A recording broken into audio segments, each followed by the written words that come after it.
Happy New Year. So it's been a while. So by the way, my name is Nika and I'm with my partner. Hi, I'm Jet. Yeah, so it's been a while.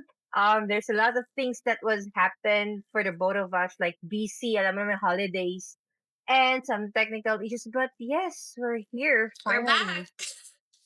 We're back. Yes, so it's a fresh new start, new beginning, and yeah, hopefully, we were gonna be discussing something different as well right now. Since it's a new year, it's a new start. So partner, what will be our questions for today? Or what will be our discussion or topic for this episode? Yeah, so, sorry, medyo naglalag pa ang person. Medyo parang day one ulit ng pagpo-podcast natin eh. First Oo. start of 2026. So, our topic would be, what are the things that you learned from 2025 and you will never ever bring that Oh. again? Or you don't want to repeat that situation in 2026. Mm. Something that you learned from 2025 that, alam mo yun, hindi mo na siya gagawin, iiwasan mo na siya sa 2026. Ah! Sige, sino? Jack Sabi and mo, Paul. ever, ano, ikaw muna? Sige. Magbigay ako ng isa-isa, parang ganon. Pasalitan tayo. Sige, Yeah, go. parang salitan na lang. Una sa lahat, ano ba? I think the first lesson that I've learned from 2025 that I no longer want to bring in 2026 is proving myself or explaining myself to other people. Okay. Yeah, because since parang this is very like a usual thing. Parang I was wired this way to seek validation from other people, to ask, like, to always explain. Minsan, I over-explain a lot of things. But then I realized na at the end of the day, it's your life. I'm a grown adult na. I don't need for any validations as long as I know to myself that I'm doing okay, that I'm doing my best. Wala naman ako tinatapakan na tao. So, Um, bakit siya umabot sa point na parang ayoko na siyang dalhin sa 2026 is because a lot of times, we do a lot of things na hindi na naman talaga natin siya gusto just because we want other people's opinion or, alam mo yun, approval sa atin. Like, for example, in life, I have a client na I no longer want to work with her, but because I wo I just because I want to protect my name, and also at some part he has been a big part of my freelancing journey. I said yes to him even though I don't want to be his VA anymore for some reason. So what I did was I said yes, and what happened is that it burned me out. So yeah, so yun lang, saying no if I really want to say no. Kasi wala naman akong kailangang patunayan, eh. Hindi ko naman kasi minsan, alam mo yun, 'pag mag-no ako, anong reason ko para sabihin no? Parang gano'n, hirap akong sabihin sa kanya na, ayoko lang, eh. Ayoko lang na mag-associate ulit sa'yo as a boss ko ulit, alam mo yun? Pero hindi ko siya nagawa. So, it burned me out. Oh. So, yeah. How about you? Yeah, that's a good realization and things that na-notice mo din. Sa akin sort of related, but for me, I am okay of being misunderstood now. Same thing, no? Wala ka na kasing dapat patunayan. Oh, yung somehow related to sa'yo, Yeah. pero you're more into explaining, but for me, I am okay of being misunderstood. Oo. Kasi, I always have, that's why before I have the drive to have a podcast. Kasi I don't explain myself because I'm more into adjusting focusing more into the other person rather than focusing on myself. So I just keep on adjusting to the other person who Mhm. I'm conversing with based on that kind of situation. I'm always the one who's trying to understand and always make things okay, even if for me it's not okay, but I won't gonna be speaking up, and then I'll just be the one who gonna be adjusting. And maybe perhaps I have something that delivers into that kind of situation. I need to grow sometimes, something like that. And not everyone has that kind of ano din kasi na. Yes, you have delivery of what happened, but I guess not everyone wants to understand you, Mhm. even if you are trying to explain yourself, but no, Yeah, yung that's parang true. ganun. So, for me, it's okay for me to being understood anyway, because Yeah. yun na lang. For Come on me, okay guys, na it's ako dun. 2026. Parang ganon siya. Totoo. Ano pa kapag may accident na kasi ganun, parang sobrang at peace tayo. No? It's true. Parang, oo. Parang wala ka na talaga pakialam sa sabihin ng iba. Okay. So, another lesson ko na hindi ko na talaga siya gustong dalhin this 2026 is owning up other people's responsibility. Just because I feel like I'm a superhero. Oh. Ang hirap siya alisin sa akin kasi panay ako, tapos yung zodiac sign ko medyo bida-bida, you know. Mahilig mag-own up kahit hindi naman nila responsibility. So, it's one thing na inaral ko siya right now na if I think hindi ko naman siya responsibility, then hands off na ako. Especially if that person, even if kunyari lumapit yung tao na yun sa akin for help, if I think, minsan kasi ano eh, hindi pagtulong yung pag-ako na responsibilidad ng isang tao. Mas maganda na matutunan nila yon through their own. Kasi, pinasok nila Uh, yan eh. Nilagay nila yung sarili nila sa sitwasyon na yan. Learn from it. Kasi paano ba naman tayo natututo, ba diba? Kasi, true. na-experience natin siya on our own. We know that there a phrase or a quotation that says, learn from others' mistakes. Parang ganon. Diba? Pero, to be fact, and let's be real, we cannot really absorb kung ano yung tinuturo ng lesson na yon, na experience na yun, because we didn't experience it on our own. But it's a different thing if we experience it. If we experience it talaga ng tayo mismo. So, yeah. So, if for example, nagkamali yung kapatid ko, may nagawa siyang mali, and then he came to me, mag-a-advise ako, and I will just let him, allow him, like, I will ask him, what do you think is the solution to your problem? And what's the cause? Bakit ka dumating sa ganyan sitwasyon? And then, yeah, just be a guidance, pero hindi ko siya bubuhatin para alisin sa sitwasyon na yun. Kasi I've seen a lot of people, and even in my family members, I've seen a lot of models na hindi naman nila kasalanan, binuhat nila, and at the end of the day, dahil binuhat nila yung kasalanan ng iba, hindi natuto kung sino man yung inalisan nila ng problema, and sila, nasanay na yung mga tao sa paligid niya, nabuhat-buhat niya lahat. And nung umabot sa time na siya na yung nangangailangan, wala. There's no one else to help her because she wired all her family members to depend on her. True. Yeah, and when she is on her weakest, no one was there because no, even though they want to help her, but no one was capable enough because they weren't trained to be that strong of a person. So yun. Hmm. That's true. That's true. Feel ko mas makaka-relate yung mga panganay din diyan. Yeah. 'Di ba? Mm-mm. Mga panganay kasi because mga tao din kasi sa paligid, they think that you're stronger, that kaya mo 'yan. Ah, kaya niya 'yan, ganyan. So, nobody will gonna be checking on you if you're okay or not. Yeah, that's Yeah. true. At saka alam mo yung nasanay na kasi sila na kaya niya yan eh. Tapos ikaw, kahit bigat na bigat ka na, you cannot say, "Help me."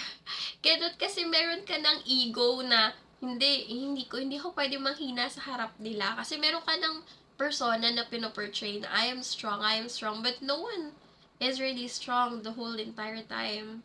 Meron tayong weak point, That's and that's true. we should have that support as well.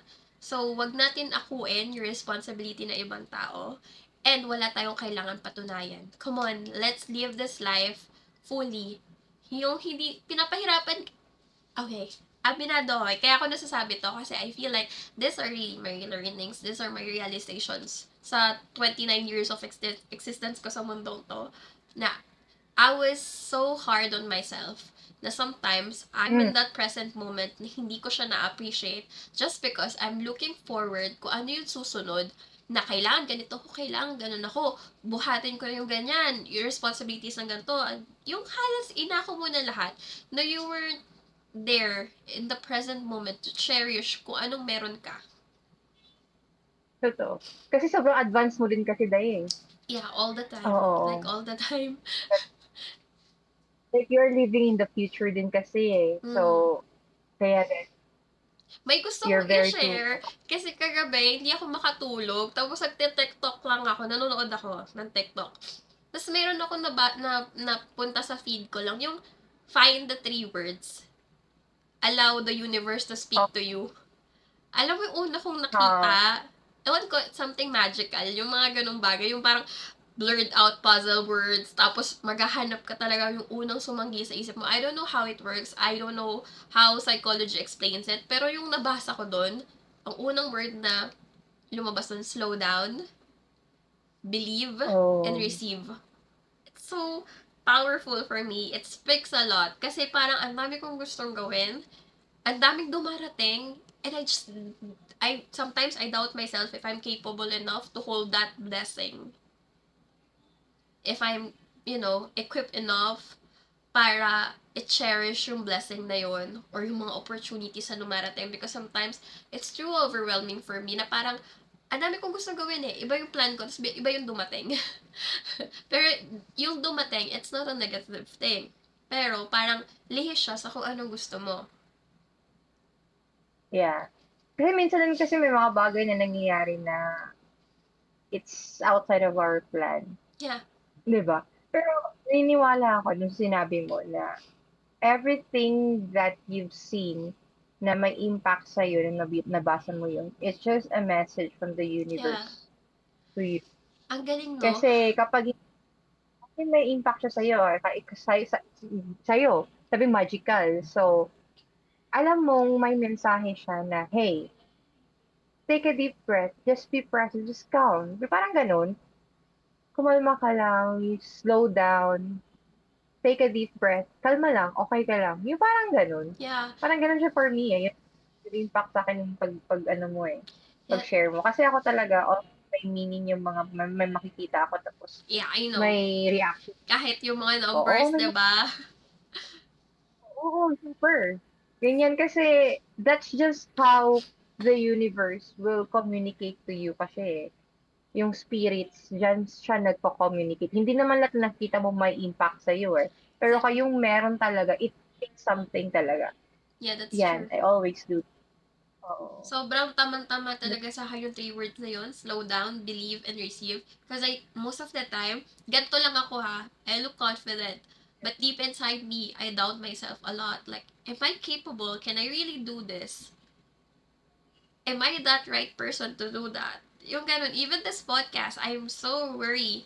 And I've been doubting myself. Can I really speak to the camera? Meron bang matututunan yung ibang tao sa atin? Yung ganun. Am I capable enough? Parang ganun. Cringe lang yata ako eh. Because even ako, may natutunan ako sa'yo, like sinasabi ko yan sa'yo, may mga other vocabulary ka na wala ako. Na totoo yan, like sobrang natural, that's why eh, hindi mo siya nano-notice na skills mo siya or something na makaka-help ka sa ibang tao because it's so natural to you. Oo.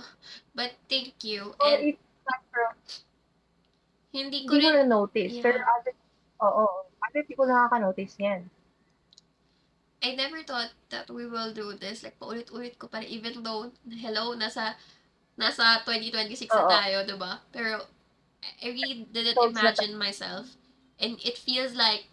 like maybe this is the reason of our friendship. Kasi nagkakilala tayo sa work, ilang months ka lang, like two Oo. months, 3 months, Oo, tapos 'di ba? Tapos hindi ko we ended up, siguro yun. tapos we reunited. Oo. It's just ganun. Parang we met, hindi nawala yung connection, but we're like a constant person na each now and then nag-uusap.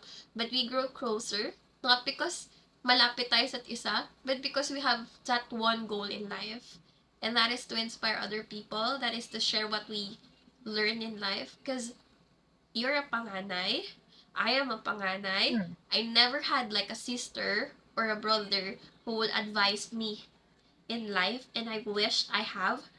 But through this, I am like a big sister to other people, lagi na nasa younger generation natin. Yeah, and it's so great. And sometimes yung wisdom, it gives a lot of impact to other people because we don't know their stories. And then knowing all of the wisdom that we've got or the learnings that we've got is something na beneficial din sa kanila. That's why for me, it's okay, like, I would like mag-speak up talaga Yeah, na share ganito. Gusto ko, matagal na ako gusto ng ito, pero hindi ko alam sino yung talaga yung at the right time, at the right place, at the right moment. It just happened last year talaga sa atin din. And, because my changes din kasi last year, ang daming nangyari. And that's why maybe we've talked about this, the changes that we would like to implement this year, or yeah, mga realization natin, mga natutunan natin last year na we don't want it to happen this year because it's a lesson yeah. learned. And for, oo, um, I don't want to go back to survival mode anymore. Me too. Me too. Like, dapat, Nag-burn out, ayaw ko na. Like, if nakita mo yung hustle ko before sa hustle ko now, sobrang chill it's mo totally ngayon. different. Sobrang chill mo Oo. ngayon.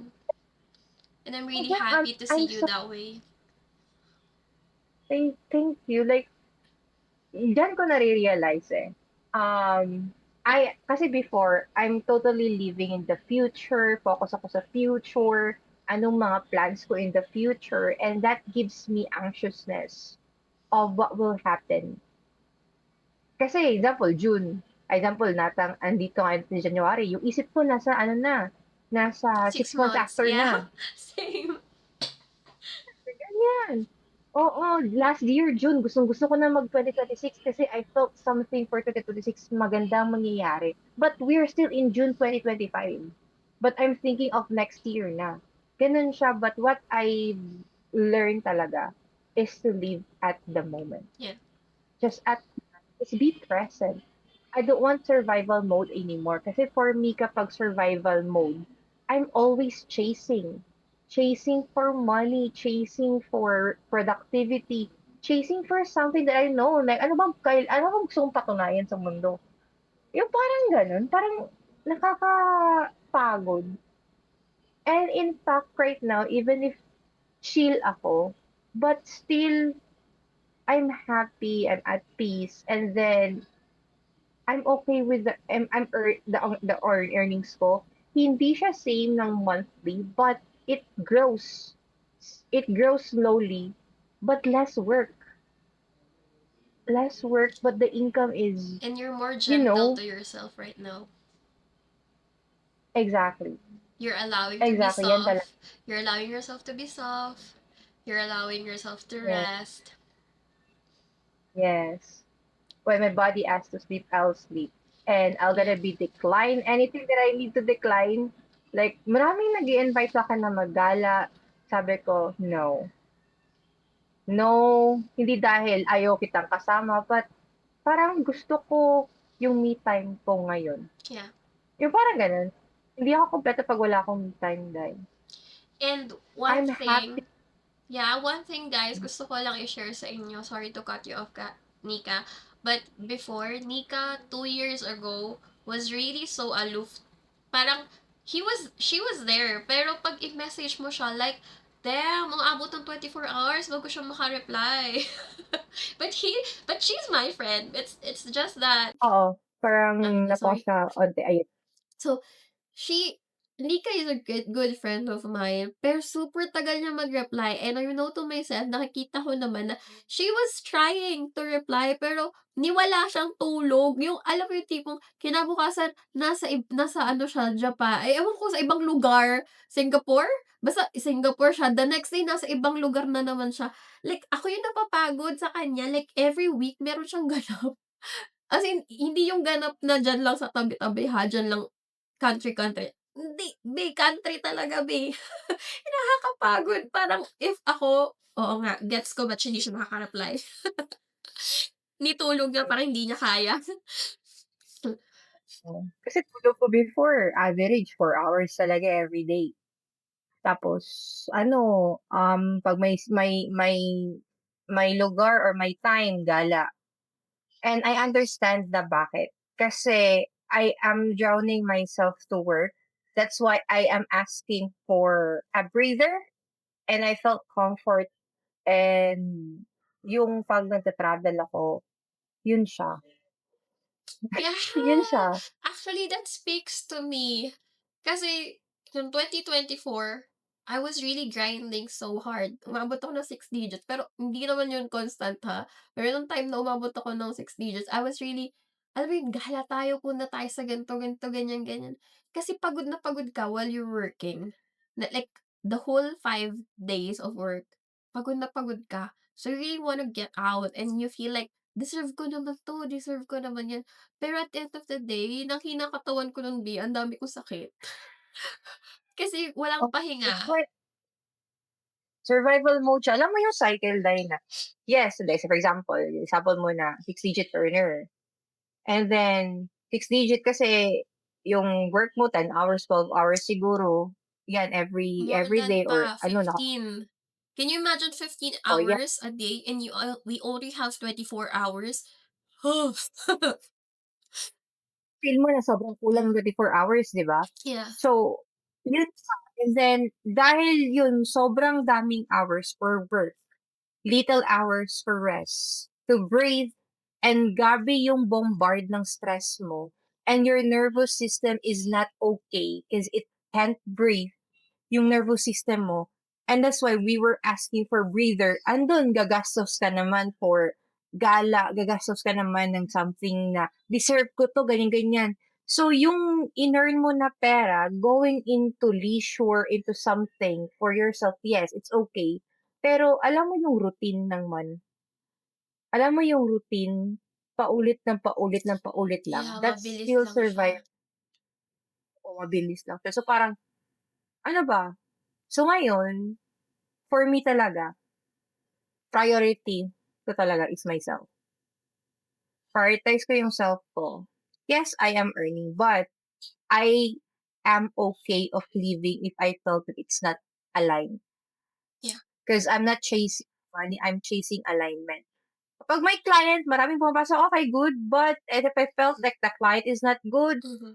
I can say I'm a bit picky now. Hindi siya okay, hindi siya aligned sa gusto ko, hindi siya aligned sa goal ko, then bye. Yeah, that's I true. don't wanna feed ko na siya, iniisip na, hala, sayang. Sayang yung pera.